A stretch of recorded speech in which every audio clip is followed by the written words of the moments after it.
정부가 일본이 후쿠시마 원전 오염수를 방출하는 문제에 대해서 정보 공개를 요청하는 등 적극적으로 대응하겠다고 밝혔습니다. 지난 1년 동안 지속적으로 관련 정보를 공유하자고 우리 측이 요청했지만 일본 측이 미온적으로 나온 만큼 국제사회와 협력해서 일본을 압박하겠다는 겁니다. 일본 DHC 텔레비전의 혐한 방송에 대해 방송 사흘 만에 DHC 코리아가 공식 사과했습니다. 하지만 일본 DHC 텔레비전은 한국을 조롱하고 사실을 왜곡하는 방송을 오늘도 이어갔습니다. 문재인 대통령이 가짜뉴스로 우리 경제에 불안감이 커져선 안 된다고 강조했습니다. 국내 가짜뉴스가 일본 우익이 한국을 공격하는 논리로 되돌아오는 상황을 뉴스룸에서 짚어보겠습니다.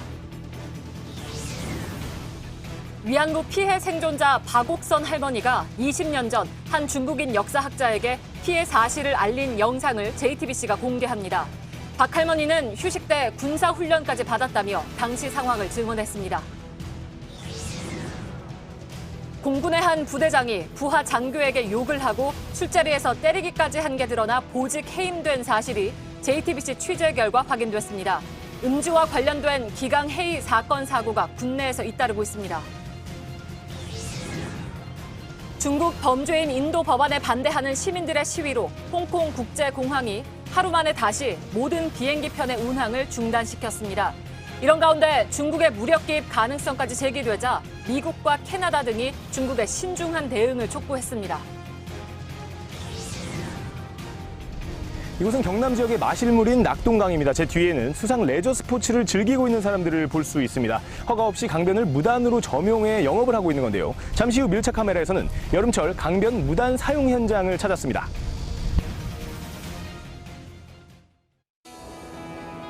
기름 없이 달리는 일상으로 내일을 바꾸는 현대수소 전기차. 예, 시청자 여러분, JTBC 뉴스룸을 시작하겠습니다. 외교부가 후쿠시마 원전 오염수와 관련해서 일본의 정보 공개를 요청하겠다고 밝혔습니다. 피해가 우려되는 만큼 오염수를 어떻게 처리할지 명확하게 밝히라는 것입니다. 그러면서 이 문제와 관련해서 주변 다른 국가들과 협력하겠다는 뜻도 밝혔습니다. 2020년 도쿄올림픽 보이콧과 관련해서도 선을 긋지 않은 채 여지를 남겨뒀습니다. 이런 가운데 미국의 주요 언론도 후쿠시마에 일주일만 있어도 암 위험에 노출된다면서 도쿄올림픽에 대해서 문제를 제기했습니다. 일본에게는 아킬레스건이랄 수 있는 후쿠시마 방사능 문제가 결국 공론화되기 시작했습니다. 먼저 김태형 기자의 보도입니다. 정부는 일본 후쿠시마 원전 오염수 방출 문제에 대해 적극 대응할 방침이라고 밝혔습니다. 정확한 관련 정보를 공유하잔 우리 정부의 지속적인 요청에도 일본 측이 미온적으로 나온 데 따른 조치입니다. 일단 도쿄전력이 밝힌 후쿠시마 오염수 양만해도 하루에 170톤씩이 쌓여 지난달 말 기준 총량이 115만 톤에 달합니다. 지금은 후쿠시마 원전 물탱크에 저장하고 있지만 3년 뒤면 이마저도 불가능할 것이란 전망이 나옵니다. 이런 상황에서 정부는 지난해 8월 일본의 오염수 해양 방출 계획에 대한 정보를 처음 입수했고 이후 줄곧 우려를 표명해왔습니다. 지난해 10월 일본 측의 우려와 요청사항을 담은 입장서를 전달했고 일본이 내년 도쿄올림픽 이전에 오염수 처리 방식을 최종 결정할 걸로 보고 방류 계획을 폐기하라고 요구한 지난 1월 그린피스의 보고서 발표 이후에도 투명한 정보 공유와 관련 협의 등을 요구했습니다. 또 정부 간 회의나 다자회의, 양자회의 등 일본 측과 마주할 기회가 있을 때마다 언급했습니다. 하지만 일본은 아직 검토 중이라며 오염수 현황과 처리 계획 등은 향후 국제사회에 성실히 설명하겠다는 입장만 반복한다는 게 정부의 설명입니다. 정부로서는 우리 국민의 건강과 안전을 최우선으로 하여 일본에 대해 보다 구체적인 입장 표명과 정보 공개 등을 적극적으로 요청해 나갈 계획입니다. 정부는 필요할 경우 국제기구를 비롯해 피해가 우려되는 태평양 연안 국가들과도 긴밀히 협력할 계획입니다. JTBC 김태영입니다. 예, 오늘 외교부 발표의 배경은 무엇인지 그리고 앞으로 실질적으로 어떻게 조치를 취해 나갈 것인지 외교부 취재 기자를 연결하겠습니다. 정재윤 기자가 나가 있습니다. 자, 외교부가 일본 정부에 하겠다는 정보 공개 요청, 구체적으로는 어떤 정보를 달라고 하겠다는 겁니까? 네, 이미 처리된 오염수는 얼만큼인지, 그럼 처리 안 된 오염수는 어떻게 할지 그 안을 내놓으라는 겁니다. 이 오염수 처리 방안으로는 현재 5가지 정도가 있는데요. 바다에 방출하거나 땅속에 스며들게 하거나 수증기로 증발시키거나 이런 안들이 있습니다. 일본은 이 중에서 어떤 안을 생각하고 있는지 들어보겠다는 겁니다. 예.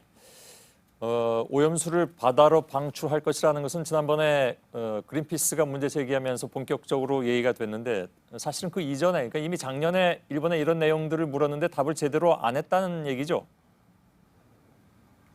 그렇습니다. 지난해 10월부터 우리 정부는 지속적으로 일본에 이런 안에 대해서 물어왔다는 겁니다. 이런 설명을 내놓으면서 사실상 일본 압박에 나선 건데요. 그때마다 일본은 원론적인 입장만 반복해 왔다는 겁니다. 때마침 이런 상황에서 그린피스 등 환경단체나 외신 등이 이런 문제를 본격적으로 제기하면서 분위기가 무르익은 만큼 우리 정부도 공식 문제 제기에 나선 걸로 보입니다. 예.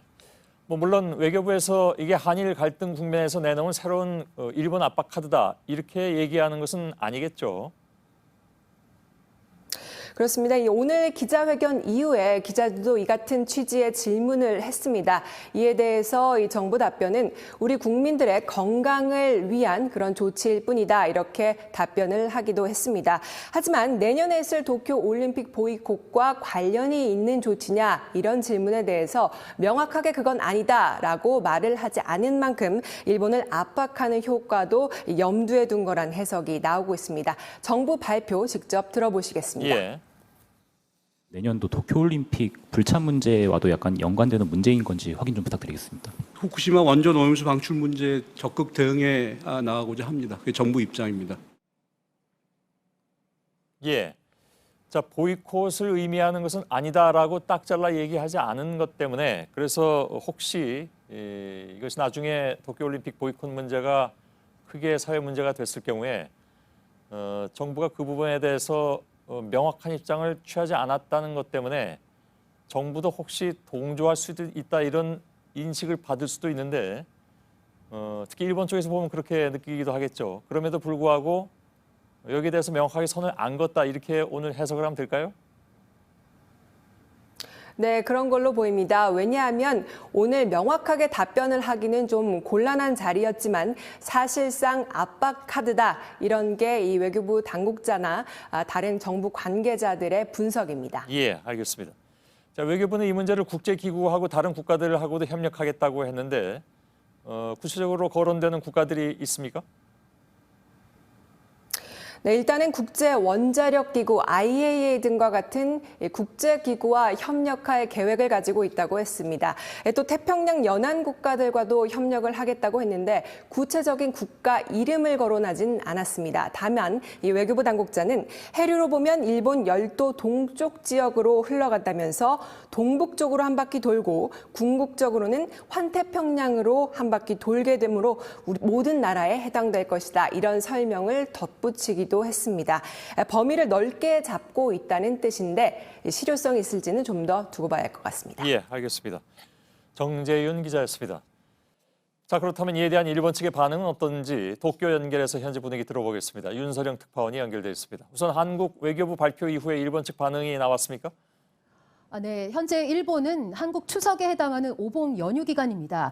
때문에 아직까지 일본 정부의 공식적인 반응은 나오지 않았는데요. 다소 시간이 걸릴 것 같습니다. 이처럼 정부의 반응이 없기 때문인지 일본 언론들도 한국의 대응에 대해서 아직까지는 침묵하고 있습니다.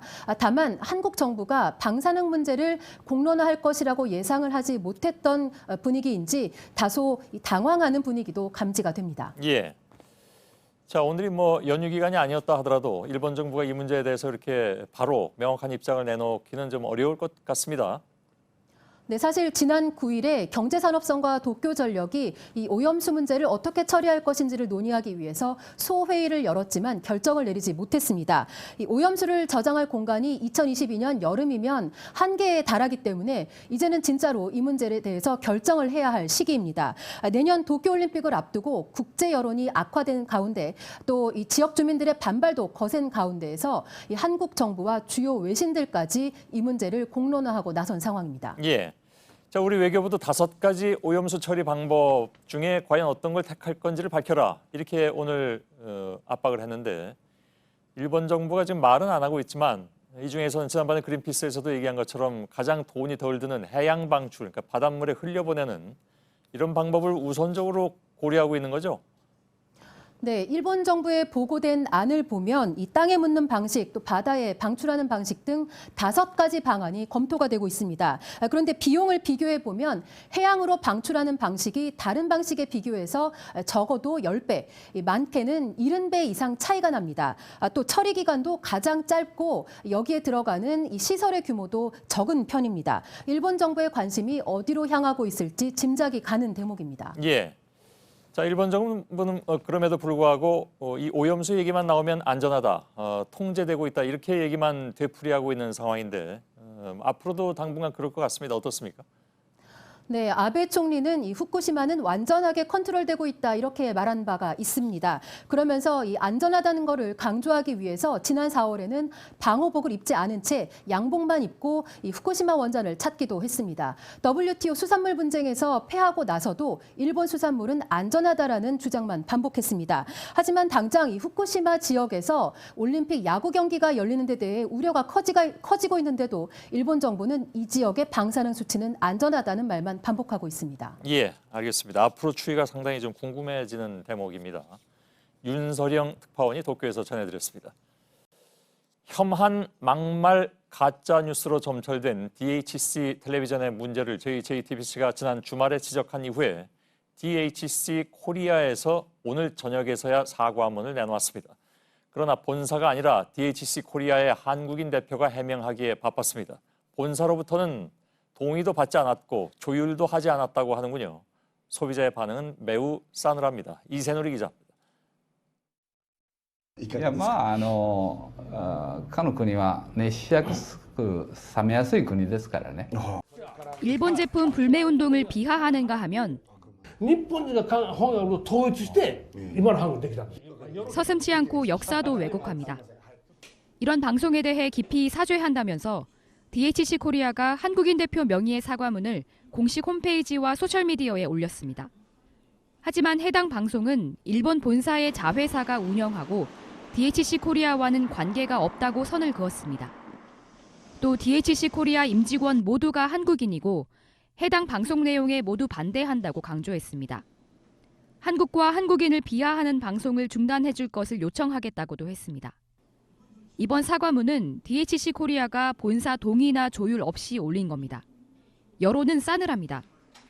JTBC 보도 직후 공식 소셜미디어에서 댓글창을 없앤 일도 사과했지만 다시 댓글창을 열자마자 이미 늦었다, 발언한 사람이 사과해야 한다는 글들이 줄을 이었습니다. 퇴출운동이 계속되면서 DHC 제품은 설 곳을 잃고 있습니다. 화장품 편집 매장에 이어 대형 전자상거래업체 쿠팡도 DHC 상품 판매를 중단했습니다. JTBC 이세누리입니다. DHC 코리아가 사과 입장을 냈든 말든 일본 본사의 방송에서는 오늘도 혐한 발언이 쏟아져 나왔습니다. 극우 인사들만 출연해서 자신들에 대한 JTBC 보도부터 한국의 불매운동에 이르기까지 사방으로 막말을 퍼부은 것입니다. 이런 주장들 중에는 북한 미사일에 한국 기술이 쓰인 것 같다는 황당한 가짜뉴스도 섞여 있습니다. 김혜미 기자. 오늘 오전 방송된 일본 DHC 텔레비전의 뉴스 프로그램입니다. 시작하자마자 한국 뉴스의 디스, 즉 비판을 당했다는 주제로 얘기를 나눕니다. 자신들에 대한 JTBC 보도를 본 뒤 DHC 홍보가 됐다는 막말로 2시간 생방송을 열었습니다.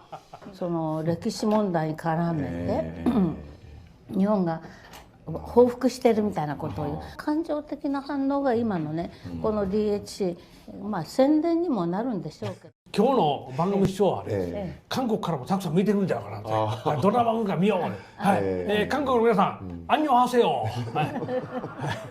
デハミング 한국의 불매운동도 조롱했습니다. この子供みたいな目的が悪いんですよ。北朝鮮のために働こうとかね、もしくは中国のために働こうというようなこの思惑を持っている可能性もあるわけです。 아예 불매운동 자체가 가짜란 주장도 했습니다. アサヒビールとかなんかそんなポカリスエットとかそんなのねじゃあ捨ててね絶対僕は絶対水飲んで、いや中身飲んで熱い水入れて、パフォーマンスで水出しようと思ってますけどね。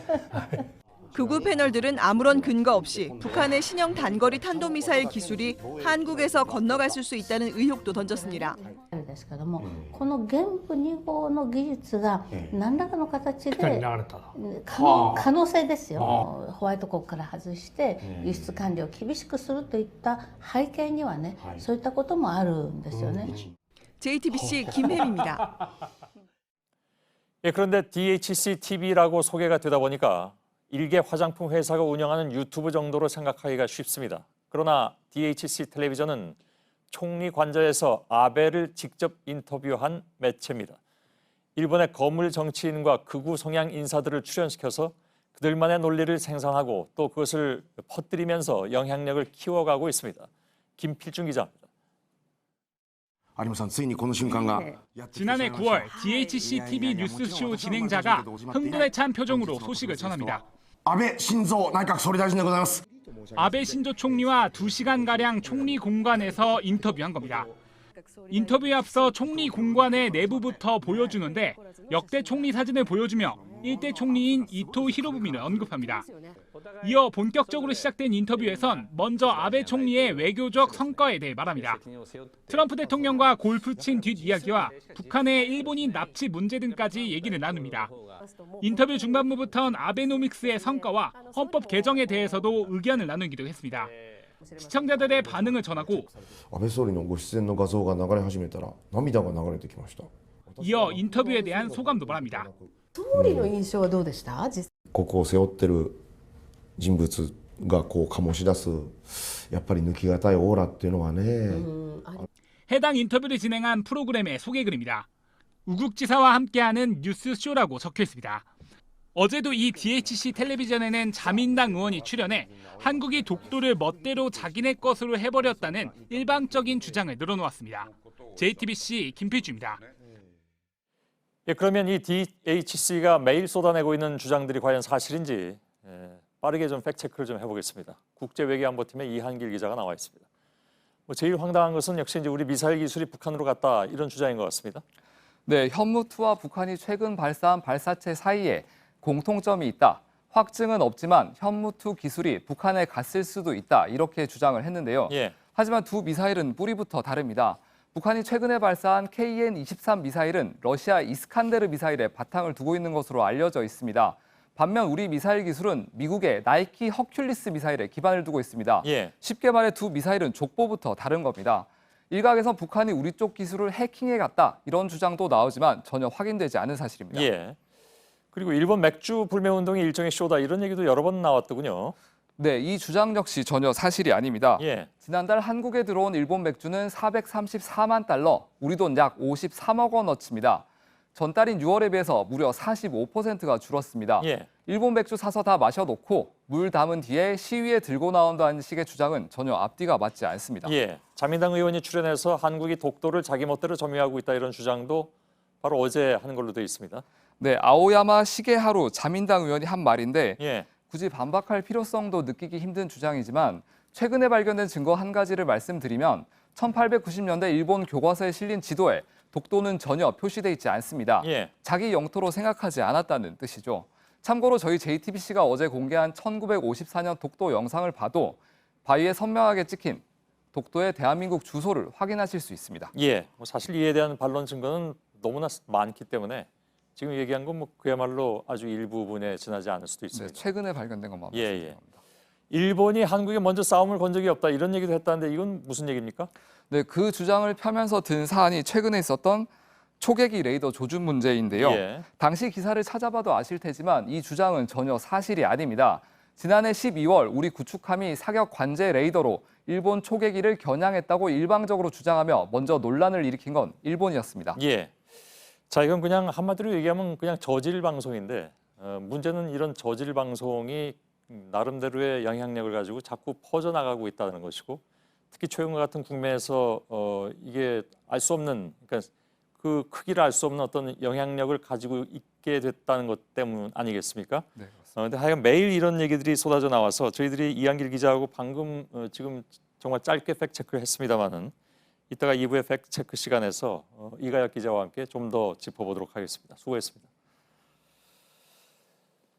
이런 가운데 아베 일본 총리는 우리 추석에 해당하는 오봉 연휴를 맞아서 아버지의 묘소를 참배했습니다. 그러고는 전쟁 가능한 국가로의 개헌을 본격 추진하겠다는 뜻을 다시 한번 밝혔습니다. 아이러니한 것은 그의 아버지는 평화헌법의 옹호자였다는 것이죠. 그러니까 아베는 아버지 묘소를 참배하고 나는 아버지 뜻에는 반대세 한 셈이죠. 구혜진 기자입니다. 오늘 오전 아베 신조 일본 총리는 부인과 함께 선친의 묘소를 찾았습니다. 그리고는 기자들을 만나 헌법 개정에 대한 의지를 보였습니다. 自民党立党以来の最大の課題である憲法について国会において憲法の議論をいよいよ本格的に進めていくべき時を迎えているということを報告いたしました。 또 개헌 발의 의석을 얻지 못했으면서도 지난 7월 참의원 선거 결과를 개헌 지지라고 규정했습니다. 国民の負託に力強く応えていかなければならないという思いを新たにいたしました。 하지만 정작 아베 총리의 아버지 아베 신타로 전 외무상은 현재의 평화헌법을 옹호했던 중도 보수 정치인으로 평가됩니다. 그런데 묘소를 찾은 뒤 일본을 전쟁 가능 국가로 만들겠다는 의지를 밝힌 겁니다. 앞서 아베 총리는 A급 전범인 외할아버지 기시 노부스케 전 총리의 묘소도 참배했습니다. 아베 총리가 기시 전 총리의 묘소를 찾은 건 3년 만입니다. JTBC 구혜진입니다.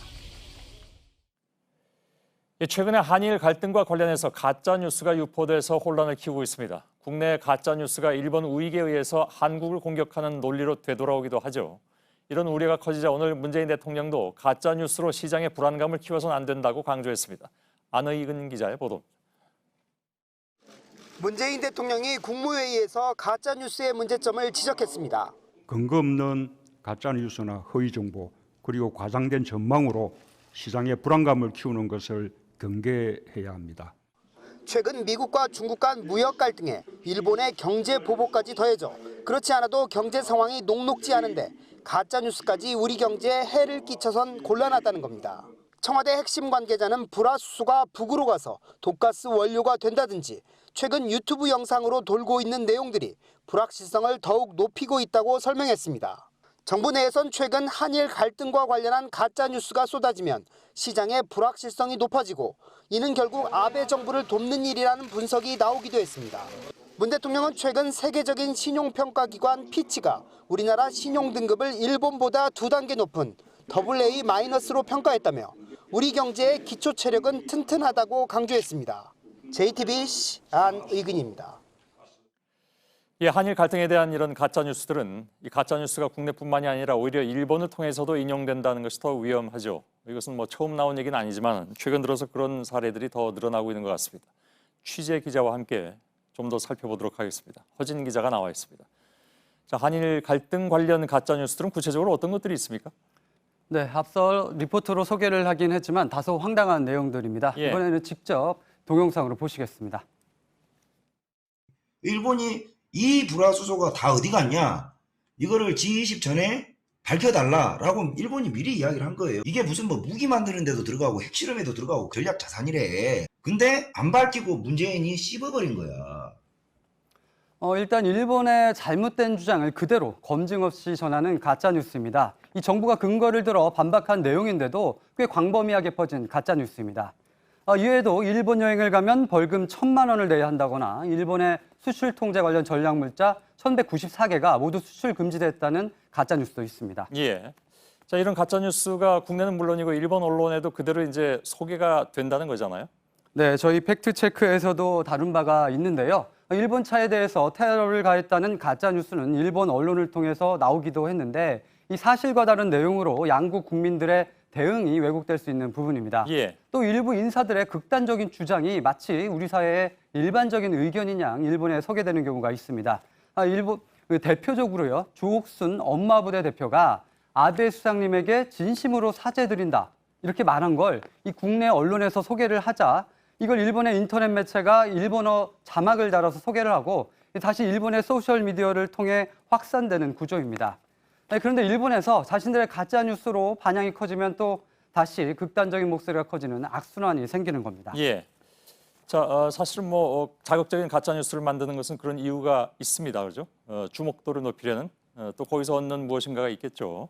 네, 일부 정치권 인사라든가 아니면 일부 언론의 경우 이런 가짜 뉴스를 이용을 해서 이 정치적 목적을 달성하는 경우가 있습니다. 그런데 일부 유튜브의 경우에는 직접적으로 이 돈과 연결되는데요. 예. 이 자극적인 가짜 뉴스로 주목도를 올리면 인지도가 올라가고 이 구독자 수가 늘어나서 이 조회수도 올라가면 이 직접적인 광고료는 물론 이 후원금도 올라갑니다. 실제 요즘 그 유튜브 방송 등을 통한 이런 방송 화면에는 이 대부분 그 후원금 계좌라든가 기부금 계좌번호를 노출을 시킵니다. 예. 이 사실에 기반한 비판과 이 잘못된 사실을 이 퍼뜨리는 가짜 뉴스는 구분돼야 한다는 지적이 나옵니다. 예, 알겠습니다. 허진 기자였습니다.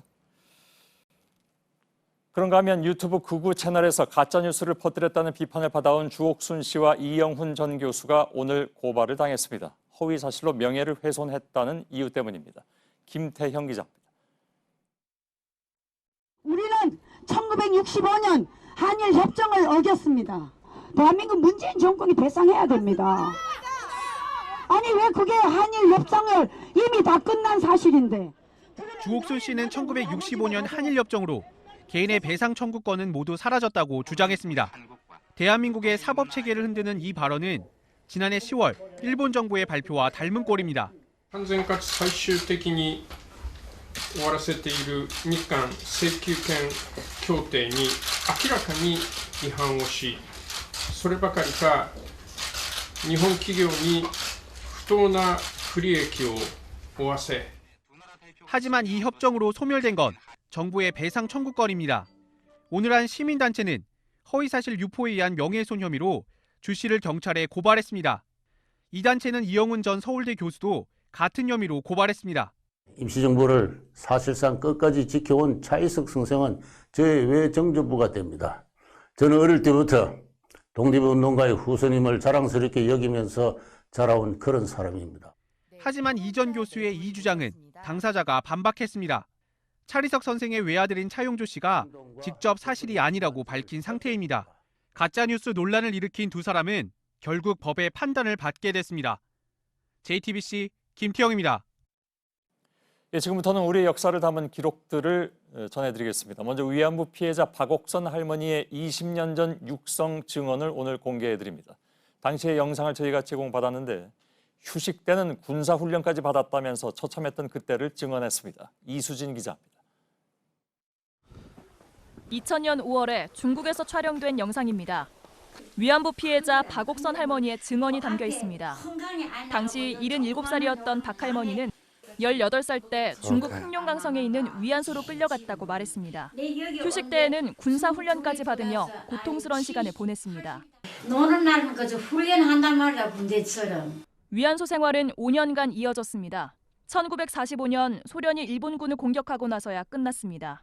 폭발 터져서 그저 이런 막 그런 소리서 오는 게 언제 명주 묻고 할 사이가 없다. 이때 박 할머니는 위안소를 탈출했고 그 뒤에도 60년 가까이 흑룡강성에서 생활했습니다. 내 여기 온데 22에 들어와서 아이 70, 80이 다 됐는데 어떻게 그 집도 하나도 나 방향 모르겠어요. 두 평 남짓한 좁은 방에서 반세기 넘는 세월 동안 이 노래를 불러왔습니다. 타양이라 정이 들면 내 고향 되는 것을 와도. 박 할머니의 피해 사실은 지난 2000년 중국인 역사학자 왕종인 씨에 의해 밝혀졌고 왕 씨는 증언이 담긴 20년 전 영상을 JTBC에 제공했습니다. 我对这个慰安妇的这个是问题呢，我就特别的就是关注，还有进行了研究，因为啊，在世界军事史上没有这样的军队拿到别个国家的妇女当做这个军人的快乐。 박 할머니는 이 영상과 증언으로 2001년 한국에 돌아올 수 있었습니다.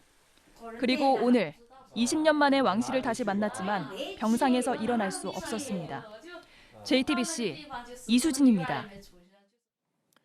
예, 1950년대에 한국이 독도를 빼앗아갔다. 최근에 일본 극우 인사들 사이에서 공공연히 나오는 주장이죠. 하지만 어제 뉴스룸이 공개한 독도 영상은 이런 주장을 정면으로 뒤집는 근거 중에 하나이기도 합니다. 실제로 일본은 한국 전쟁 후에 독도에 자주 출몰했고 우리 해경은 일본 순시선에 총격을 가한 일도 있었습니다. 오선민 기자입니다. 1954년 국회 시찰단이 탄 화성호는 꼬박 하루 걸려 독도에 갔습니다. 나침반이 고장나거나 엔진이 꺼질 만큼 위험한 상황이었습니다. 시찰단이 독도를 다녀오고 2주 뒤 국회 임시회의에서 보고한 내용입니다. 독도는 한국의 소유라는 것이 역사적으로 증명되지만 우리가 이것을 국제적으로 인식시키는 것이 급선무라고 합니다. 당시 외교 성명으로 독도 영유권을 주장해온 일본에 강하게 대응해야 한다는 겁니다. 김상돈 의원은 등대 같은 시설을 해놓고 하루빨리 세계 만방에 공포해야 한다고 했습니다. 곧바로 대통령의 지시로 등대를 설치했고 국제 수로국에 통보했습니다. 미국 수로지에 항로 표식으로 등재도 됐습니다. 또 독도와 울릉도 사이 통신 장비도 갖췄습니다. 무장 함정을 사용하는 일본에 대응해 해안 경찰대의 열악한 상황을 개선해야 한다는 목소리도 나왔습니다. 일본 순시선에 총격도 감행했습니다. 독도 수호에 대한 우리 나름으로 최선의 의지들을 표출한 그런 것이 아니었는가라는. 다음 해인 1955년 이후부턴 독도에 상륙하거나 인접수역에 접근하려는 일본의 도발이 현격히 줄어들었습니다.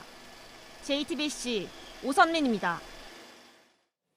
어제 정부가 강도 높은 부동산 대책을 내놓자 재건축 아파트 단지들의 반발이 거셉니다. 일반 분양 가격이 낮아지게 되는 만큼 기존 주민들의 부담이 커지기 때문이죠.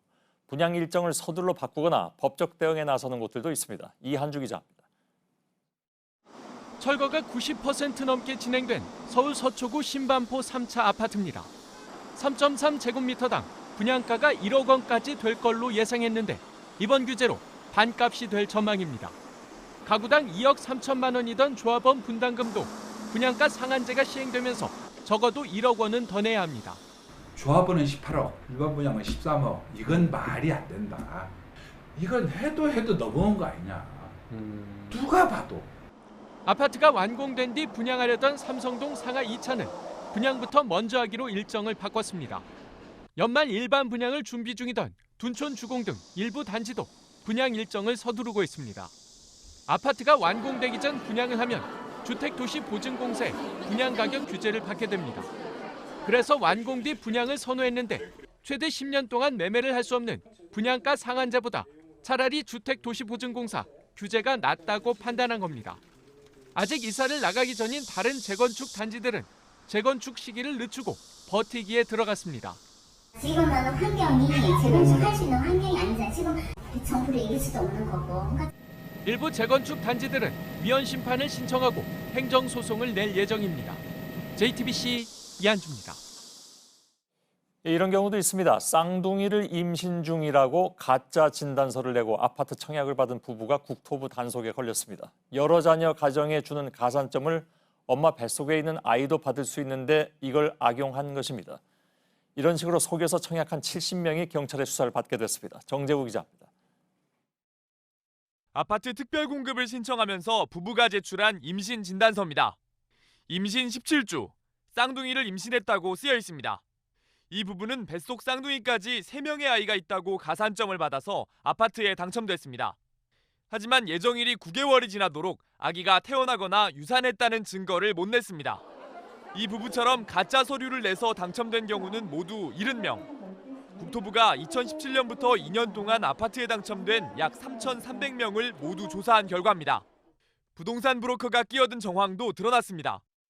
브로커로 이제 추정이 되는데요. 대리계약자가 임신 진단서를 이제 제출해서 계약을 체결했고 이 임신 진단서가 거의 임신 진단서로 추정이 되는 상황입니다.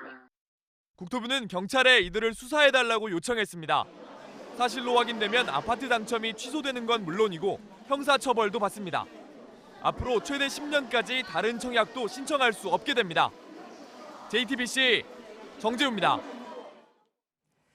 공군의 한 부대장이 부하 장교에게 폭언을 하고 폭행한 혐의로 최근에 보직 해임된 사실이 저희 취재 결과 드러났습니다. 이와 비슷한 기강 해이 사건들이 군에서 잇따르고 있습니다. 김선미 기자입니다. 지난 5월 충북의 한 공군 부대장이었던 A대령은 부하인 B 대위에게 욕설을 했습니다. 술자리에선 비대위의 목덜미를 3차례 때리기도 했습니다. 보고서 작성 등 업무 처리가 서툴고 평소 행동이 마음에 들지 않는다는 이유에서였습니다. 이 장면을 목격한 사람들에 의해 사건은 헌병대에까지 알려졌고 결국 군은 지난달 19일 A대령을 보직 해임했습니다. 군 검찰은 추가 폭언이나 폭행이 있었는지 A대령을 조사하고 있습니다. 지난달엔 공군의 한 대대장이 부하 병사들에게 성격이 죄다 쓰레기라며 폭언을 했다가 청와대 국민청원에 올라 감찰 대상이 됐습니다. 또 최근 해군에선 병사 2명이 휴대전화로 술을 시켜 먹고 초소를 비웠던 사실이 드러나는 등 군내 기강회의로 인한 사건이 끊이지 않고 있습니다. JTBC 김선미입니다. 한강 하류에서 몇 년째 기형 물고기가 잡히고 있습니다. 등이 굽고 색도 변했는데 무엇 때문인지가 아직 밝혀지지 않았습니다. 어민들은 서울시가 하수 관리를 잘못했기 때문이라면서 배 위에서 오늘 시위를 벌였습니다. 최규진 기자의 보도입니다. 등이 굽은 숭어들이 그물 밖으로 나옵니다. 몸통이 붉게 변한 데다 검은색 반점까지 보입니다. 아예 아가미가 없는 물고기도 있습니다. 최근 한강 하류에서 어민들이 잡은 기형 물고기입니다. 옆구리 같은 데가 곰팡이가 쓸어가지고 물이 나쁘니까 맑은 물에서는 그런 증상이 나올 수가 없는데 생계가 굉장히 좀 심각하죠. 일부 구간에선 녹조와 악취까지 심해진 데다 유해생물인 끈벌레까지 기승을 부립니다. 어민들은 서울시가 수년째 한강 하류의 수질 오염을 방치한 탓이라고 주장합니다. 하류에서 6km 떨어진 서울시 하수처리장에서 생활하수를 무단으로 흘려보내고 있다는 겁니다. 일부 어민들은 오늘 낚싯배를 타고 한강을 거슬러 서울 여의도까지 시위를 벌였습니다. 한강에 허권날 똥물 좀 그만 내보내라! 그만 내보내라! 그만 내보내라! 앞서 지난 2015년과 2016년에도 어민들은 정부에 진상조사를 요구했습니다. 지난해 고양시는 한강 하류에서 머스크케톤이라는 화학 성분이 검출됐다고 밝혔습니다. 하지만 서울시는 하수처리장과는 관계가 없다는 입장입니다. 저희가 만약에 불법을 했으면 환경문화위협청에서 가만히 안 있잖아요. 시간 가게 하는데 법적 기준을 맞춰서 다 운영을 하는데 자꾸. 어민들은 서울시가 실제 방류 구간에서의 수질 농도는 공개하지 않았다며 검찰에 수사를 의뢰한 상태입니다. JTBC 최규진입니다. 전동 휠체어를 타고 도시철도를 이용하려던 70대가 승강기 아래로 추락했습니다. 오늘 낮 1시 40분쯤 부산 도시철도 3호선 남산정역 지상층에서 79살 A씨가 승강기 문에 충돌해 문이 열리자 지하 2층으로 떨어졌습니다. A씨는 크게 다쳤지만 다행히 생명에는 지장이 없는 상태입니다. 경찰은 A씨의 전동 휠체어가 고장난 건지 또 승강기 문에 결함이 있는지 등을 조사하고 있습니다. 네, 업무 시간 중간에 생기는 대기 시간은 노동 시간일까요? 아니면 휴식 시간일까요? 이 회사 측의 감독을 받고 있으면 노동 시간, 그렇지 않으면 휴식 시간으로 본다는 대법원의 판결이 나왔습니다. 최윤경 기자의 보도입니다. 윤모 씨는 2017년부터 코레일 자회사에서 KTX 광명역과 사당역 사이를 운행하는 셔틀버스 기사로 일했습니다. 이틀에 하루씩 출근해 첫 차부터 막차까지 운전하며 하루 평균 19시간을 일했습니다. 정해진 쉬는 시간 없이 운행 중간에 조금씩 모두 7시간을 쉬었습니다. 3개월을 일한 윤 씨는 일주일에 59시간 30분을 일했다며 회사 대표 광모 씨를 검찰에 고소했습니다. 법정 노동시간인 52시간을 넘겼다는 겁니다.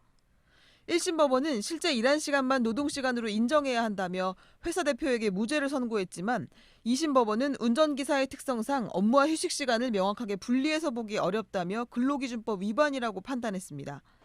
하지만 대법원의 판단은 달랐습니다. 대법원은 노동시간은 사용자의 지휘 감독을 받으며 일하는 시간이라며 감독을 받지 않은 것으로 보이는 윤 씨의 대기 시간은 휴식 시간으로 봐야 한다고 판단했습니다. JTBC 최윤경입니다. 도널드 트럼프 미국 대통령이 취임 이후 2년 반 동안 거짓말을 12,000번 넘게 했다고 워싱턴 포스트가 보도했습니다. 오해의 소지가 있는 주장을 한 것도 1,000번 가까이 된다고 전했습니다. 다 합치면 하루에 13번 정도 문제 발언을 한 겁니다. 워싱턴 임종주 특파원입니다. 워싱턴 포스트 팩트체크팀이 꼽은 트럼프 대통령의 거짓말 1위는 이민 분야입니다. 그중 으뜸은 국경 장벽이 건설되고 있다는 주장입니다. We're building the wall. It started. And we started the wall. It's doing well, including the building of the wall, which we've started, but we should build it at one time. Fencing is being added, but Trump's concrete wall is not being built. 예산이 통과되지 않자 말뚝 울타리나 기존 장애물을 장벽으로 둔갑시켰다는 것입니다. 이런 주장은 모두 190차례 반복됐다고 전했습니다. It's said now that our economy is the strongest it's ever been in the history of our country. 워싱턴 포스트는 아이젠하워나 존슨, 클린턴 대통령 때만큼 경제가 좋은 건 아니라고 봤습니다.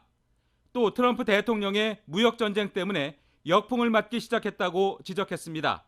무역 적자로 돈을 잃었다는 표현도 사리에 맞지 않는다고 판단했습니다. 이런 주장은 취임 928일째인 지난 5일 기준으로 12,000여 차례, 하루 평균 13번꼴입니다. 워싱턴 포스트는 5건 중 1건 정도가 근질근질한 트위터 손가락에서 비롯됐다며 트럼프식 트위터 정치를 꼬집었습니다. 워싱턴에서 JTBC 임종주입니다. 그리스 신화에는 하늘을 혼자 떠받치고 있는 아틀라스가 나오죠. 국내에도 아틀라스라는 이름이 새겨진 응급의료 헬기가 한 대가 있습니다. 그렇게 이름 지어진 이유가 있습니다. 지난 설 연휴 때 과로로 숨진 윤한덕 전 중앙응급의료센터장의 별명을 땄습니다. 응급의료를 묵묵히 떠받치다가 떠난 윤 전 센터장이 오늘 국가유공자가 됐습니다. 백민경 기자입니다.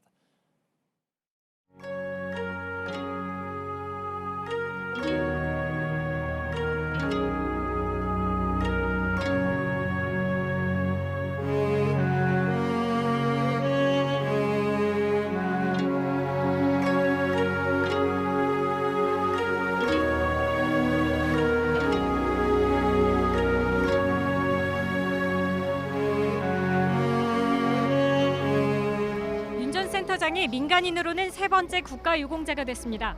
윤 전 센터장은 숨쉬기 전 일주일간 129시간 30분을 일했고 석 달 동안은 평균 118시간 42분을 일했다고 합니다.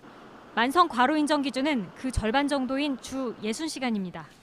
윤 전 센터장의 관심은 오로지 환자를 살리는 일이었습니다. 2012년부터 중앙응급의료센터장으로 일하면서 닥터 헬기를 도입하고 재난대응 체계를 구축하는 데 힘썼습니다. 응급의료의 위기를 세상에 알리고 지하철 내 심장 제세동기에 심쿵이란 이름을 붙여 홍보했습니다.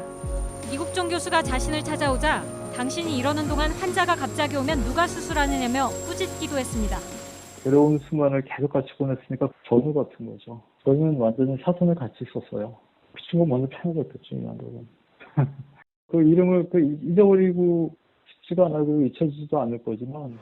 윤 전 센터장의 뜻은 7번째 응급의료 헬기 아틀라스에 그대로 담겨 오늘도 환자들의 마지막 목숨을 살피고 있습니다. JTBC 백민경입니다.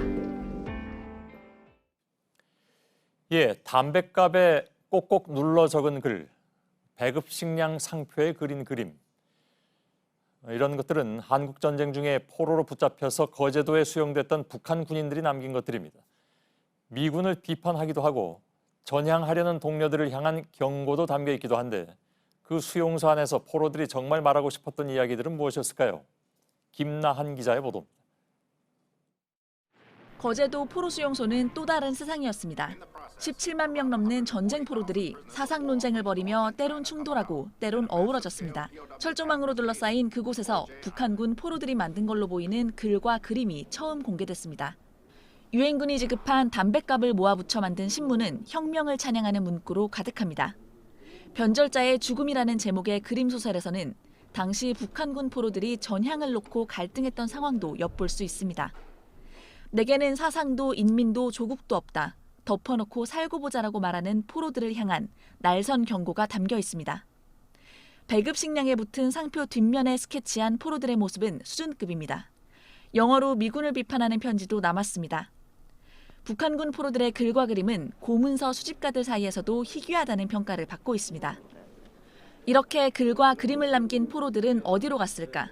이들의 흔적은 당시 수용소에 유엔 감독관으로 와 있던 미국의 스콜 소령이 압수해 보관하다가 후손들을 통해 오스트리아를 거쳐 다시 미국, 그리고 한국으로 돌아왔습니다. 이 글과 그림은 전시된 뒤 경매를 통해 새 주인을 만납니다. JTBC 김나한입니다.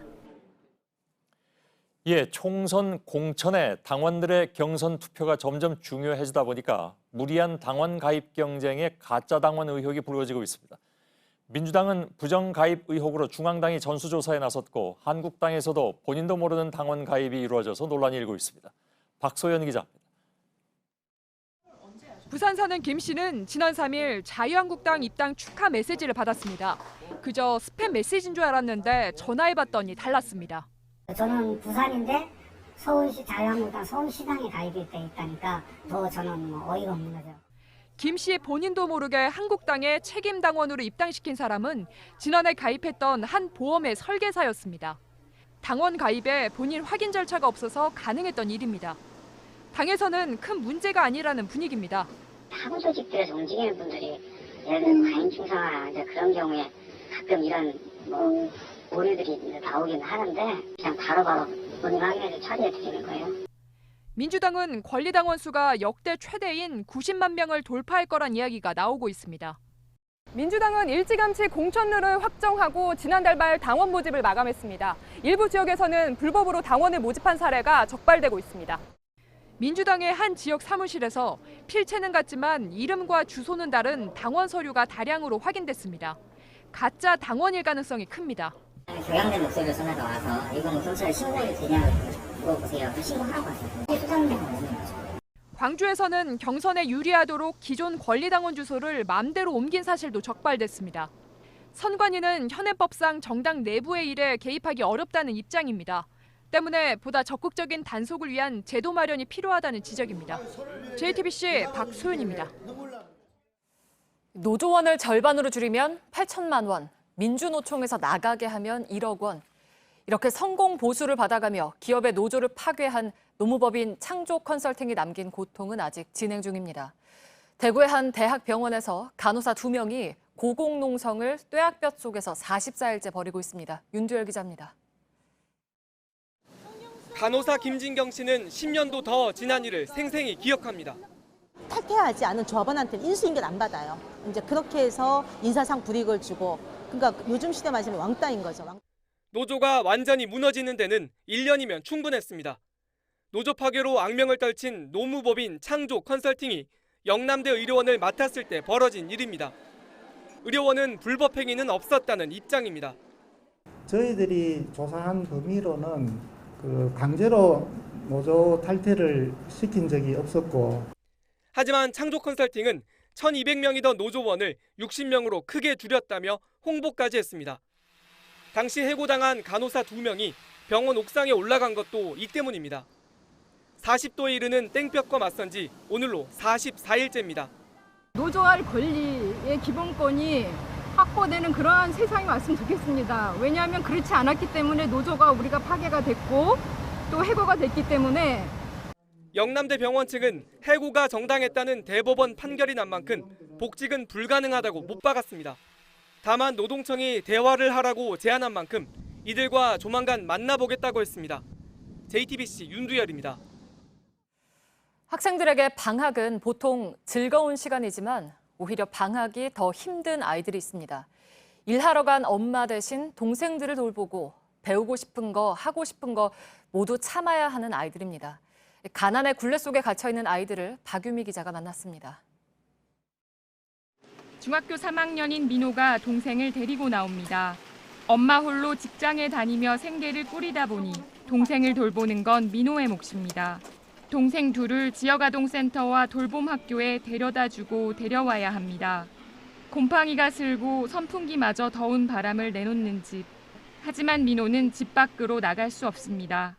낮에 집에 혼자 있을 때는 뭐 해?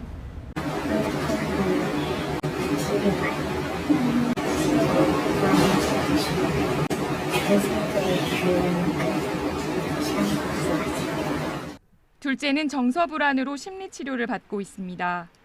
어머니는 안타깝기만 합니다. 안쓰럽죠. 애들만 있으니까 항상 전화해요. 일할 때는 화장실 갔다가 전화하고 밥 먹었나, 아침 먹었나, 선풍기들 덥냐. 한부모 가정 중학생 정수는 공부를 더 하고 싶습니다. 컴퓨터 학원 같은 데나 수학이 좀 딸려가지고 그런 데 많이 다니고 싶어요. 학교가 더 낫죠. 친구들이랑도 만나고 더 공부도 더 할 수 있으니까요. 초록우산 어린이재단의 지원을 받는 아동 20명에게 물었더니 하고 싶은 일로 가족과 시간 보내기, 여행 같은 소박한 일상을 꼽았습니다. 빈곤 아이들은 학원을 갈 수 있는 상황은 아니거든요. 아이들이 학교를 마치거나 기관이라든지 지역아동센터도 부족한 상황입니다. 내일을 꿈꾸기엔 아이들의 마음을 짓누르는 가난의 무게가 너무 버겁습니다. JTBC 박유미입니다. 네, 2013년 이른바 별장 동영상 파문으로 법무부 차관에 임명된 지 엿새 만에 낙마한 김학의 전 차관이 오늘 법정에 섰습니다. 의혹이 제기되고 6년 만입니다. 검찰이 뇌물 혐의에 대해서 설명하자 김 전 차관 측은 먼지떨이식 수사를 했다고 주장했습니다. 공다솜 기자입니다. 오늘 오전 10시 40분, 지난 5월 구속된 김학의 전 차관이 석 달 만에 법정에 나왔습니다. 정장 대신 수의를 입고 얼굴엔 하얀 수염이 턱 전체를 가렸습니다. 재판은 25분간 진행됐습니다. 검찰은 김 전 차관이 건설업자 윤중천 씨 등에게서 1억 8천여만 원가량의 뇌물을 받았다고 밝혔습니다. 또 성접대를 받았으며 뇌물에 포함된다고 했습니다. 여성들에 대한 폭행과 협박 정황을 확인할 수 없어 성범죄가 아닌 뇌물로 받다는 겁니다. 관련자들의 진술이 명확하고 이른바 별장 동영상이 중요한 증거라고 설명했습니다. 김 전 차관 측은 반박했습니다. 성범죄자로 조롱받았는데 생뚱맞게 뇌물로 기소됐다며 억울함을 호소했습니다. 검찰의 수사가 먼지털이식이었다면서 별장 동영상은 위법한 증거라고도 주장했습니다. 특히 뇌물은 3천만 원이 되지 않아 공소시효 7년을 넘겼다고 했습니다. 하지만 검찰은 뇌물 액수가 1억 원이 넘어 공소시효엔 문제가 없다고 밝혔습니다. 다음 재판에선 돈을 줬다는 건설업자 윤 씨와 검찰의 과학수사관을 불러 돈을 준 시기부터 증거 능력에 대한 부분 등을 다툴 예정입니다. JTBC 공다솜입니다. 이석채 전 KT 회장이 정관계 인사들의 명단을 만들어서 관리했다는 진술이 법정에서 나왔습니다. 이 가운데 일부 인사의 실명이 공개됐는데 채용 비리 의혹과 관련이 있는 인물들입니다. 검찰은 부정 채용 혐의의 증거라고 주장했습니다. 홍지용 기자입니다. KT 채용 비리의 네 번째 공판에서 이석채 전 회장의 지인 명단이 일부 공개됐습니다. 이 가운데 특혜 채용 의혹과 관련된 사람은 3명 정도입니다. 먼저 검찰이 밝힌 상도동 김 회장, 김영삼 정부 때 청와대에서 일한 김기수 전 비서관으로 보입니다. 이 전 회장과 청와대에서 함께 근무했습니다. KT 전 비서팀장인 A씨는 이 인물이 지난 2011년 KT 서류 전형이 끝난 뒤 자신의 손자가 떨어졌다며 전화를 한 적이 있다는 취지로 증언했습니다. 검찰은 1년 뒤 이 인물의 외손녀인 허모 씨가 KT에 부정 합격했다고 말했습니다. 허 씨는 최종 면접에서 60명 중 50등 수준의 성적을 받았지만 합격한 것으로 알려졌습니다. 명단에는 김성태 자유한국당 의원도 있었습니다. 김 의원에 대해 요주의, 중요도 최상, KT 출신이라고 표현됐습니다. 이 밖에 2012년 딸이 KT에 입사했던 허범도 전 한나라당 의원의 이름도 나왔습니다. 검찰은 이 명단이 부정 채용을 입증하는 정황 증거라고 보고 있습니다. 이에 대해 KT 전 비서팀장은 지인 정보를 공유하기 위해 만든 문서라고 말했습니다. JTBC 홍지용입니다. 계속되는 폭염 등 이상 기후의 원인이죠. 지구촌에서 뿜어내는 온실가스 배출량이 갈수록 늘고 있습니다. 우리나라도 마찬가지입니다. 이렇게 가다간 한 해 가운데 절반 가까이가 여름이 될 거란 전망까지 나왔습니다. 박상욱 기자입니다.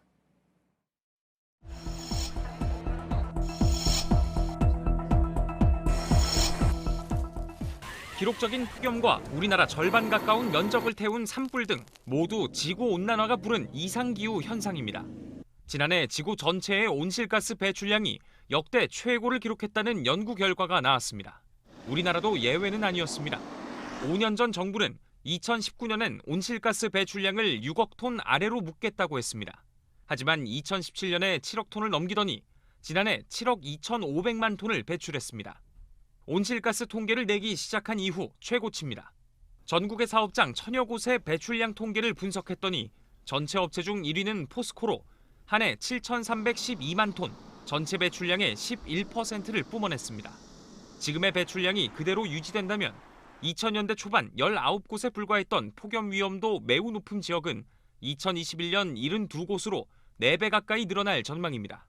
폭염 걱정이 없는 곳은 16곳에서 강원도 태백시 단 한 곳뿐입니다. 또 기상청은 서울의 폭염일수와 열대야일수가 각각 38.6일과 41.9일로 늘어날 거라고 경고했습니다. 여름일수도 2040년 이후엔 142일이 됩니다. 한 해 절반 가까운 기간을 더위 속에서 보내야 하는 셈입니다. 온실가스를 많이 내뿜는 기업들에 대한 제재와 배출량을 줄이기 위한 정부의 적극적인 지원이 함께 이뤄져야 한다고 전문가들은 지적합니다. JTBC 박상욱입니다. 일본의 추석인 오봉 연휴가 시작된 가운데 태풍 크로사가 내일 밤과 모레 사이 일본 서부에 상륙할 것으로 보입니다. 크로사는 강풍 영향권이 1,100km에 달하는 초대형 태풍으로 많게는 1,000mm에 달하는 폭우를 뿌릴 것으로 예상됩니다. 서울 강남경찰서 관할의 한 파출소장 김모 경감이 지난 7일 밤 회식 자리에서 술을 더 마시자고 요구하다가 이를 말리던 20대 순경 2명의 뺨을 때린 걸로 알려졌습니다. 경찰은 김 경감을 대기 발령 조치하고 형사 입건 등의 후속 조치를 검토하고 있다고 밝혔습니다. 경북 구미시 여야 시의원이 회의 도중에 욕설을 하는 모습이 인터넷 생방송에 그대로 노출됐습니다. 더불어민주당 신문식 의원과 자유한국당 장세구 의원은 지난 9일 회의에서 정수대전 행사 보조금을 삭감하는 문제로 막말과 욕설을 주고받았습니다. 정수대전은 박정희 전 대통령과 유경수 여사의 이름을 따 만든 문화 경연 대회로 신 의원은 당시 전액 삭감을 주장했습니다.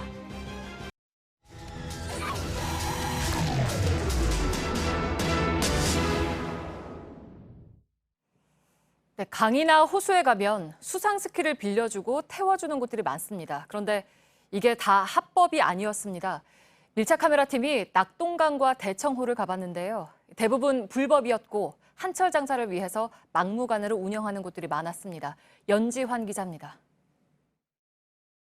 물 위를 가르는 수상스키, 강위에서 저마다 여름을 즐기고 있습니다. 그런데 허가받지 않은 불법 업체가 운영하는 곳이었습니다. 이곳은 경남 지역 식수원인 낙동강입니다. 여름철마다 불법 수상 레저로 공사를 하고 있다고 하는데 먼저 일단 배를 타고 한번 돌아보겠습니다. 무허가 시설이 곳곳에 보입니다. 시민공원 안에 떡하니 자리 잡기도 합니다. 저기 멀리 보이는 것이 강변을 마음대로 사용하고 있는 수상 레포츠 시설입니다. 지자체에 점용료를 내야 되는데 내지 않고 있는 건데요. 지금 배를 타고 10분 정도 나왔는데 모두 5개를 확인했습니다. 배에서 내려 가까이 가봤습니다. 들어가자 날선 반응부터 나옵니다. 촬영하지 마세요. 아니 촬영하지 마세요. 신고할 겁니다. 불법 시설물인 걸 알고 있었습니다. 뭐가 불법이냐면 이게 점유를 무단하는 게 불법이지. 동호회 모임이라고 잡았답니다. 동호회 회원들이 배를 사서 자기들 주변 동호인들을 자기 기름 해갖고 이용한다고 그게 불법이에요? 영업이에요? 아니잖아. 과연 그럴까? 이용객들의 말은 다릅니다. 자주 이용하세요 원래? 처음 왔어요. 에서 타고 왔어요. 불법식으로 이렇게 운영되고 있다고 하는데 혹시 아셨어요? 불법이에요? 동호회 같은 걸 하세요? 아니요, 그냥 이들끼리 놀러 온 건데. 대류장에 들어선 취재진이 가장 먼저 옆에서 들은 말은 자리 좀 합석 좀 할게요. 할 말은 있습니다. 활성화 시켜줘야 되는데 무조건 불법이니까 하지 마라 이거보다는. 이런 업체를 운영하려면 시설물에 대한 허가, 영업 허가를 모두 받아야 합니다.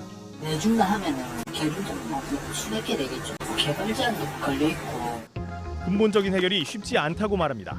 할 수 있는 고발 조치다 보니까 법적으로 들어가서 때려 부술 수 있으면 뭐 벌써 때려 부쉈겠죠. 동호회라고 하면은 수상레저안전법에 사원 쳐버리면 힘들다. 수상 스포츠가 한창인 대청호도 가봤습니다.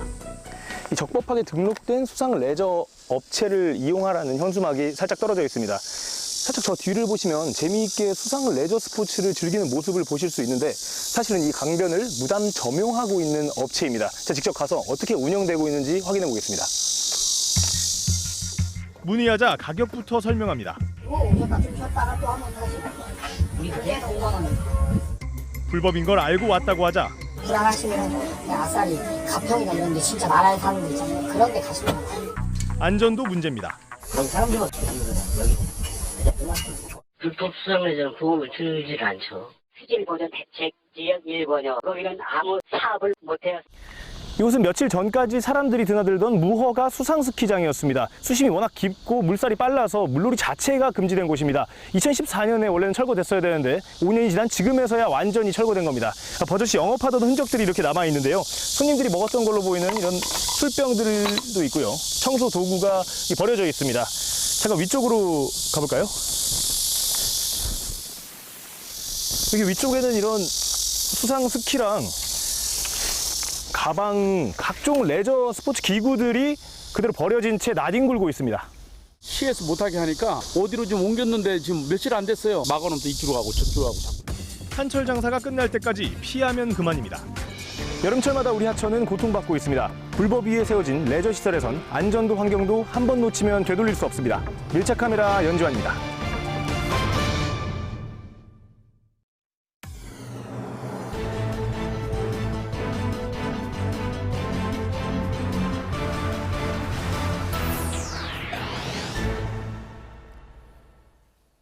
예, 뉴스룸의 앵커 브리핑을 시작하겠습니다. 거짓말의 나라. 그는 한국인이 거짓말을 즐겨 한다고 말했습니다. 근거가 무엇인지는 분명치 않지만 비슷한 얘기들은 심심하면 나와서 그것이 얼마나 과장된 것인지는 이미 3년 전에 저희 팩트체크에서 다 다뤄드렸습니다. 아무튼 그의 책의 서문은 그렇게 시작합니다. 국민만 그런 것이 아니라 정치가 거짓말의 모범을 보여왔다는 주장은 갑자기 박근혜 전 대통령에 대한 안타까움으로 전환되죠. 그 거짓말 정치의 파노라마 속에 결국 대통령마저 탄핵됐다는 것입니다. 과연 그런 것이었을까? 국정농단의 그 많은 증거들은 그가 내세운 거짓말 프레임에 설 자리를 잃습니다. 그리고는 나라를 휩쓴 거짓말의 근원은 다름 아닌 역사학자들의 거짓말에서 시작됐다고 말합니다. 일제가 조선의 쌀과 토지를 수탈했다는 주장은 거짓말. 노동자와 여성을 끌고 가서 노예처럼 부렸다는 주장 또한 거짓말. 그것은 모두 정치적 목적을 위한 이른바 반일 종족주의에 기인하고 있다는 것이 길고 긴 주장의 요지였습니다. 해방의 그날 이후 74년, 비뚤어진 역사를 두고 벌이는 우리의 전쟁은 아직 끝나지 않은 것일까? 조선인의 혈액에는 검푸른 피가 섞여 있다. 일제강점기 점령국 일본의 학자들은 분열과 다툼이 한국인의 독특한 민족성이라고 규정했습니다. 그들이 심고자 했던 것은 식민 지배를 용이하게 하기 위한 한국민의 패배주의였죠. 아마도 그의 책은 오랜 식민사관에 의한 결과물일 수도 있겠다는 생각. 사실 그가 맨 처음 공개적으로 논란을 만들어낸 것은 2004년 제가 진행했던 100분 토론에서였습니다. 위안부 동원의 강제성이 없다는 취지의 당시 발언은 커다란 공분을 샀죠. 그날 그의 발언은 훨씬 더 논란의 여지가 있는 표현으로 가득했지만 그 자신이 텔레비전 토론이라는 형식에 익숙지 않아서 오해를 받았다고 주장했으므로 여기에 옮기지는 않겠습니다. 옮기지 않는 또 하나의 이유는 차마 옮기기가 부적절하기 때문이기도 합니다. 그는 100분 토론 출연 후 논란이 커지자 나눔의 집을 방문했고 너그럽게 용서해달라고 했습니다. 그는 그날 큰절하고 사과하고 혼돈하고 모금함에 돈도 넣고 심지어는 자신의 학생들이 이곳을 견학하도록 적극 권장하고 홍보하겠다고 했는데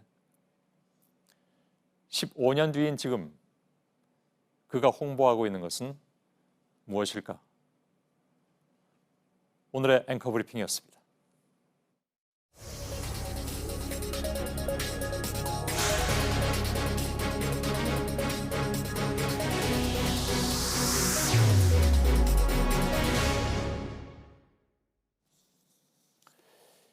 예, 2부에서 홍콩 얘기를 전해드려야 될 것 같습니다. 홍콩 상황이 아무리 봐도 좀 심상치는 않습니다. 중국 범죄인 인도 법안에 반대하는 시민들 시위 굉장히 오랜 기간 이어지고 있죠. 홍콩의 국제공항은 폐쇄됐다가 다시 운항이 재개됐다가 오늘 오후에 갑자기 다시 또 운항이 중단이 됐습니다. 이런 상황에서 시위대와 정부는 거친 표현으로 서로를 비난하고 있고 18일에는 다시 대규모 시위도 열릴 예정으로 있습니다. 그리고 현지에서 나온 얘기는 자칫하면 중국의 무력이 개입할 수도 있다. 이런 얘기도 지금 긴박하게 나오고 있는 상황입니다. 베이징에서 신경진 특파원이 먼저 전해드리겠습니다. 시위대와 중국 정부는 서로에게 나치즘과 테러리즘이란 꼬리표를 달며 충돌했습니다. The protesters are repeatedly being called and treated like cockroaches by the police. Such dehumanization is a psychological manipulation that was once used by Hitler's regime. 香港激进示威者屡屡用极其危险的工具攻击警察，已经构成严重暴力犯罪，并开始出现恐怖主义的苗头。 비난전은 지난 주말 안구 파열을 당한 시위 여성에 대한 책임 공방으로 이어졌습니다. 정부 측은 일단 조사가 필요하다며 사과를 거부했습니다. 그 사이 온라인 공간에선 시위대 쇠구슬에 의한 자작극 주장이 퍼지고 이에 맞서 여성이 쓰고 있던 고글 사진을 공개하는 등 다툼이 이어졌습니다. 캐리람 홍콩 행정장관은 기자회견 중 울먹이며 여론전을 폈습니다. 睇一睇我哋呢個城市，我哋呢一個國家，大家係咪忍心將佢推落去呢個將會係粉身碎骨嘅深淵？ 하지만 홍콩의 야당은 시위를 테러로 몰아가는 것, 물타기 술책이라고 비난하면서 오는 18일 평화, 이성, 비폭력을 내세운 대규모 시위를 예고했습니다. 베이징에서 JTBC 신경진입니다. 예, 이렇게 중국 정부가 시민 시위를 자꾸만 테러로 규정하는 것이 단지 물타기용이냐? 거기서 그치지 않는다라는 목소리가 나오고 있는 것이죠. 즉 수상하다는 얘기입니다. 다시 말하면 중국이 무력 개입을 하기 위한 명분을 쌓고 있는 것이 아니냐는 것이죠. 미국과 캐나다 등은 당장 중국을 향해서 사전 경고음을 내기 시작했습니다. 어환희 기자. 외신들은 중국 정부의 테러 발언에 집중했습니다. 사우스차이나 모닝포스트는 새로운 차원의 비난이라고 했고 로이터는 홍콩 일부 법률가들을 인용해 중국이 반테러법을 적용할 수도 있다고 보도했습니다. 홍콩 시위를 테러라고 규정하면서 중국에게 군대나 무장경찰 등 무력을 사용할 여지가 생겼다는 분석입니다. 이 때문에 중국에 대한 경고의 메시지가 곳곳에서 나왔습니다. 미치 매코널 미 공화당 원내대표는 트위터에 어떤 폭력적인 단속도 절대 용납할 수 없다고 했습니다. 존 볼턴 백악관 국가안보보좌관도 현지 시간 12일 영국을 방문해 홍콩 문제 등을 논의했습니다. 주스틴 트루도 캐나다 총리는 홍콩 내 긴장을 낮출 필요가 있다면서 당국이 시민들에게 귀 기울여야 한다고 했습니다. 호주 총리도 평화로운 해결을 촉구했습니다. Of course, we're concerned towards a peaceful and calm resolution of what is a very serious issue. 이런 가운데 오는 주말쯤 끝나는 베이다이어 회의에서 중국 정부가 홍콩 사태를 어떻게 해결할지 그 방향이 드러날 전망입니다. JTBC 어환입니다. 네, 팩트체크 이가혁 기자와 함께하겠습니다. 일본 화장품 회사 DHC의 방송이 혐한을 넘어서 역사 왜곡 발언도 매우 많습니다. 네, 아베 총리를 비롯해서 유력 정치인들도 출연하는 만큼 아베 정권의 역사관과도 무관치 않아 보입니다. 일부 한국 네티즌들도 이렇게 동조하는 반응을 보이기도 했습니다. 네, 영상 조회수도 수십만 건을 넘을 정도라서 저희가 앞서 일부에서도 이한길 기자와 함께 짚어봤는데 좀 더 구체적으로 지금 이가혁 기자와 함께 팩트체크를 해보겠습니다. 먼저 어떤 내용을 좀 짚어볼까요? 네, 최근에 나온 내용 중에서 한글과 독도 관련 주장을 하나씩 검증해 보겠습니다. 네. 먼저 한글 관련 발언을 바로 한번 들어보시죠. 当時朝鮮人はですね文字ですることができなかった。最初の教科書は東京の印刷でそれを広めたんです。日本人がハングルを統一してこの文字はこれにしましょうこれはこれにしましょうで日本人がハングルを統一して今のハングルできたんです。 네, 이런 주장 사실이 아닙니다. 예전부터 일본 우익 진영에서 나오는 주장입니다. 1999년 니시오 간지 교수가 쓴 책에 일본 총독부 시대에 비로소 한글을 보급하고 소학교 교육에 도입했다 이런 대목이 나옵니다. 그런데 이 사람 일본 우익 사관을 도입하자 이렇게 주장하는 새 역사 교과서를 만드는 모임 회장을 지냈습니다. 네, 좀 역사적인 사실을 근거로 더 따져볼까요? 네, 1910년 한일 강제 합병 이후에 조선 총독부가 보통학교 언문천작법 그러니까 맞춤법을 만들었습니다. 이걸 근거로 지금 일본에서 지금 한국에서 쓰이는 한글을 우리가 만들어줬다 이런 일부 주장이 나오는 겁니다. 그런데 이건 앞뒤 맥락을 자른 궤변입니다. 네. 한문보다 한글을 우선시한 것은 일제강점기 이전입니다. 1894년 갑오개혁 때 고종은 모든 법률 칙령은 모두 국문, 그러니까 한글을 기본으로 하라 이렇게 명했습니다. 1907년에는 대한제국이 나라 차원에서 국문연구소를 세웠습니다. 이때 주시경 선생이 여기서 맞춤법 초안을 닦다가 강제 병합을 맞은 겁니다. 네. 그리고 일제 강점기였기 때문에 일본어뿐만 아니라 한글 교육도 조선 총독부 주도로 이루어진 측면은 있는 게 맞습니다. 하지만 그래서 민간 차원의 노력이 컸습니다. 1927년 당시 신문을 보면 교과서가 아닌 주시경이 저술한 책에 의지하여 문법을 가르친다, 이런 증언도 나옵니다. 네, 그 이후에 1933년 한글 맞춤법 통일안도 조선어학회가 연구해온 결과물입니다. 일제 강점기 전에는 대한제국이, 그리고 강점기 때는 우리 민간 차원에서 한글 연구 그리고 교육이 주도적으로 이루어졌습니다. 네. 그러면 두 번째로 검증할 내용은 바로 어제 나온 독도와 관련한 주장이죠? 네, 한번 바로 먼저 들어보시겠습니다. 네. 51年から韓国は竹島を勝手に自分のものにすると。じゃあ竹島を取り返しに行くために韓国と争ったかというと全然争ってないですよね。口で言うだけですよね。 네, 들으신 내용도 역시 사실이 아닙니다. 이 방금 발언에서 1951년이 언급된 이유는 바로 이런 이유입니다.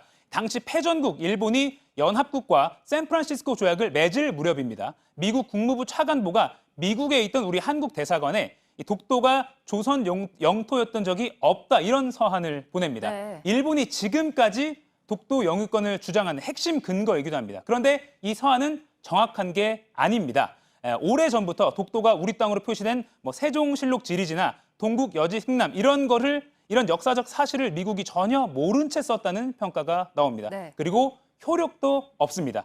미국이 이런 일방적인 서한을 보낸 것에 대해서 영국이 반대 표명을 했고, 그래서 정작 최종적으로 중요한 이 조약에는 독도에 대한 분명한 언급 자체가 없습니다. 그러니까 누구 땅이다, 누구 땅이 아니다, 이런 언급 자체가 없습니다. 네.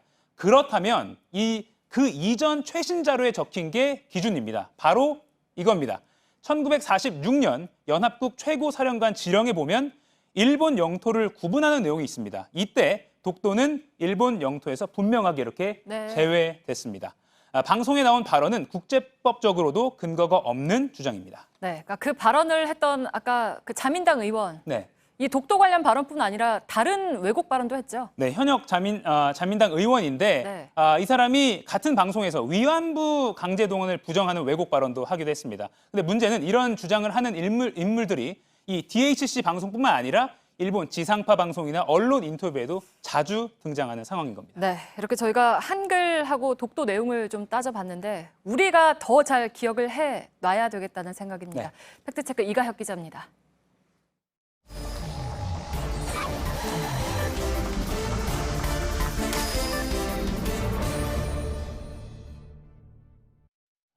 예, 비하인드 뉴스를 시작하겠습니다. 박성태 기자가 나와 있습니다. 어서 오세요. 예. 첫 번째 키워드를 열어보죠. 네, 첫 키워드는 하이힐 세 켤레로 잡았습니다.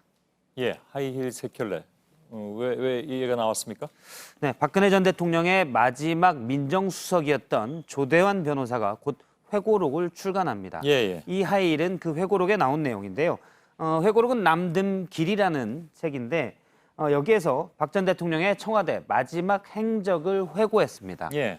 3월 12일 날, 재작년 3월 12일 날 청와대를 떠났는데 당시 이삿짐은 캐리어 서너 개였다. 그리고 하이힐 세 켤레. 재직 기간 내내 저 하이힐 세 켤레로 버티셨다고 들었다라고 전했습니다. 예. 또 뒤에 알려지지 않았던 내용도 나왔었는데요. 당시 청와대에서 떠날 때 도중에 도랑에 발이 빠졌는데 발목이 괜찮으신지 확인을 못했다라는 부분도 있습니다. 예. 하이힐만 놓고 보면 박 전 대통령이 좀 검소했다라는 건데요. 앞서 버티셨다고 얘기한 것처럼 조대환 당시 수석도 전해 들은 얘기고요. 본인의 재직 기간이 길지 않으니까요. 그렇습니다. 예. 탄핵소추가 의결된 다음에 민정수석이 됐기 때문에 석 달 정도만 고피를 할 수 있었습니다. 저희 제작진이 박 전 대통령의 사진을 쭉 확인을 해보니까 굽이 7cm 이상인 이른바 하이힐로 되는 신발도 세 켤레보다 훨씬 많긴 했습니다. 그걸 다 봤습니까? 다 보지는 않았고 어느 정도 숫자가 되니까 그만 찾긴 했습니다. 일단 세 컬보다 훨씬 많았고요. 물론 박 전 대통령의 옷은 최순실 씨가 공급을 했지만 구두를 사줬다는 말은 없었기 때문에 이 부분은 좀 그럴 수도 있는데요. 하지만 박 전 대통령이 외부 행사를 갈 때 전용 화장대를 설치하고 전용 거울, 심지어 전용 화장실까지 설치했다는 게 뒤에 확인이 됐기 때문에 다 나온 얘기긴 하죠. 예, 검소한 것과는 좀 거리가 멀어 보입니다. 예. 근데 갑자기 이렇게 회고록 등이 나오는 그 배경도 혹시 좀 알아봤습니까? 예, 그래서 제가 조대현 변호사에게 직접 물어봤습니다. 갑자기 이 책을 쓰게 된 배경이 뭐냐라고 물으니 예. 본인의 검사 시절부터 쭉 회고록, 일기와 수필이 섞인 것으로 쓰다가 예. 민정수석 시절이 거기에 들어간 것일 뿐이다라고 얘기를 했습니다. 한편 조대환 수석은 당시에 박 전 대통령에 대한 탄핵이 위헌적이고 위법적이다라고 주장을 했는데요. 예. 사실 민정수석이 되기 약 2달 전쯤에 본인 페이스북에 올린 글에서는 박 전 대통령이 뇌물을 지금 검찰들이 당시에 직권남용으로 보고 있는데 뇌물이 맞다라는 쪽으로 더 강한 혐의가 맞다는 쪽으로 얘기를 펴기도 했습니다. 예. 그래서 그때의 주장과 다른 게 아니냐라고 묻자 당시의 주장은 잘못된 사실에 기반한 일시적인 견해였을 뿐이다라고 해명했습니다. 예. 두 번째 키워드는요? 두 번째 키워드는 본좌의 재등장으로 잡았습니다. 본좌하면 생각나는 사람이 있는데 혹시 그 사람입니까? 예, 정치권에서는 허경영 씨가 예. 스스로 허본좌라 불렸습니다. 본좌라는 것은 스스로 높여 부르는 말인데 허본좌로 높여 불려지기도 했습니다. 예. 오늘 허경영 씨가 보도자료를 기자들에게 배포했습니다. 조만간 국민혁명당을 창당하겠다. 본인의 사진과 사인을 걸었고요. 예. 다음 장에 보면 주요 내용에 대해서도 나와 있는데요.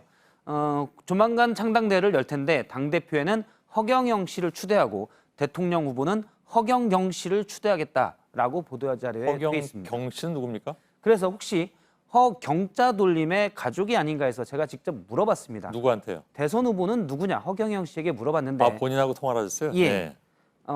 대선 후보는 본인인데 저건 오타다라고 얘기를 했습니다. 그렇습니까? 예. 아직 공보 조직은 제대로 정비가 되진 않은 것으로 보입니다. 그나저나 아무튼 드디어 다시 등장을 하네요. 이번에. 예. 근데 그 당시 뭐 공약이 좀 황당하다 이런 얘기들이 많았는데 그래도 표는 제 기억에 몇만 표를 얻었던 것으로 기억을 하고. 그렇습니다. 예. 그리고 나중에 명예훼손으로 실형받기도 했었죠. 그렇습니다. 예. 2007년 대선에 출마를 했었습니다. 당시에 기호 8번으로 출마를 했는데요. 국회의원을 100명으로 축소하겠다. 지금 작아서 안 보이는데. 예. 그리고 뭐 결혼하면 뭐 3천만 원을 주겠다. 많은 금액을 주겠다 해서 황당한 공약으로 눈길을 끌었고요. 결혼하면 3억 원, 출산수당 3천만 원. 예, 출산수당 3천만 원. 결혼하면 3억 원을 주겠다고 했었습니다. 예. 당시에 그런데 약 9만 7천 표를 획득해서 그렇습니다. 0.4% 이상의 득표율을 보인 꽤 많이 받았습니다. 그만큼 그 당시에 현실 정치에 실망한 사람, 뭐 그런 사람들의 표를 끌어들였다 이런 얘기들도 있었죠. 그렇습니다. 예. 이번에도 혁명 공약이라고 내걸었는데 개인에게 1인당 150만 원의 국민 배당금을 매달 주겠다. 이렇게 공약을 잠깐 모든 사람들한테? 예, 그렇습니다. 매달? 4인 가족이면 매달 600만 원을 받게 됩니다. 예. 그래서 제가 그 돈은 어디서 나느냐라고 물으니 일단 벌금 형태로 300조 원을 더 걷겠다라고 했고요. 예. 매년 돈을 1,500조 원을 더 찍겠다라고도 했습니다. 예. 그런데 사실 돈을 더 찍어내면 통화 가치가 떨어지기 때문에 150만 원이 그 150만 원이 아니게 됩니다. 예. 그래서 제가 그 부분에 대해서 물어보니 길게 설명을 했는데 잘 이해는 되지 않았습니다. 예. 허경영 씨는 지난 2007년에 박근혜 전 대통령과 당시 후보와 결혼을 약속했다라고 얘기를 해서 명예훼손으로 고소됐고요. 예. 징역 1년 6개월의 신형을 선고받기도 했습니다. 이 때문에 10년간 피선거권을 박탈당했었는데요. 지난해 말에 선거권을 되찾았습니다. 아, 그러니까 이제 그게 복권이 되면서 바로 출마를 선언하고 있는 상황이군요. 그렇습니다. 예. 황당한 공약이지만 당시 대선에서 뭐 10만 표 가까이 얻기도 했는데 실제로는 정치를 희화했다라는 비판도 받고 있습니다. 예. 알았습니다. 세 번째 키워드는요? 세 번째 키워드는 너무 큰 장군으로 예. 잡았습니다. 어떤 얘기입니까?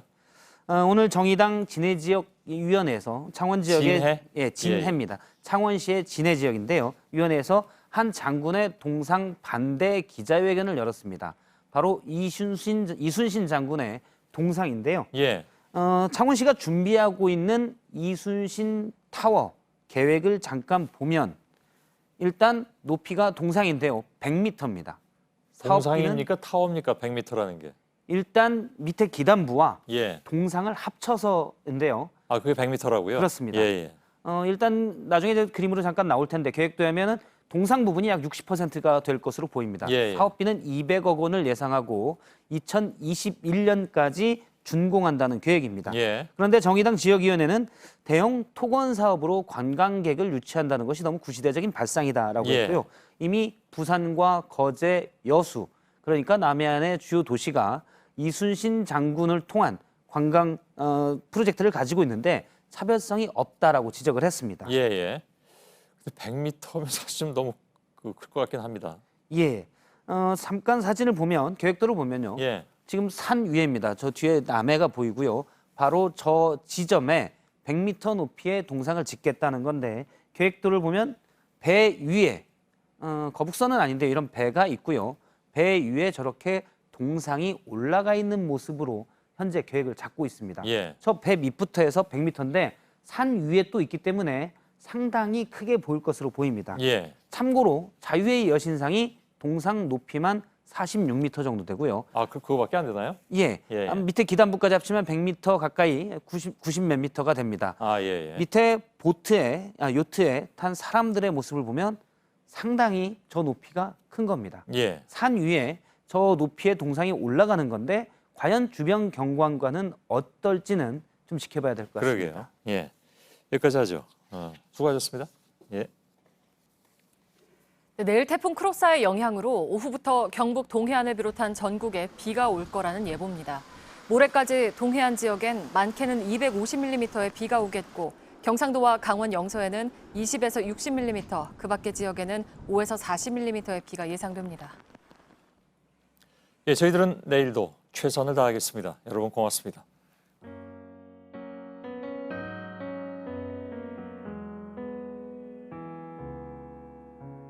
It's hard to say now who left first. Used to seem so clear. You and I were tangled from the start. Somehow the scales just fell away, and I'm left standing here.